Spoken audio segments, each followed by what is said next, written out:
دا ښایسته سرې پاڼې ګورې لکه سکروټې غوندې دي.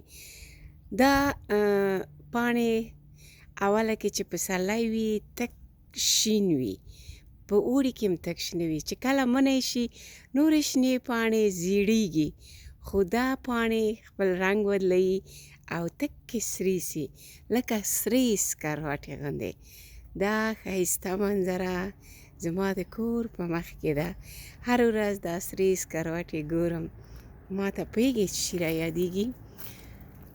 ما ته هغه زغال رایادېږي چې په ژمي کې مې د صندلۍ لپاره تازه کول، او د مونږ د کور صندلۍ به پرې ګرمه وه. اوس د دې ګلانو سره ما ته هر وخت کابل یادېږي.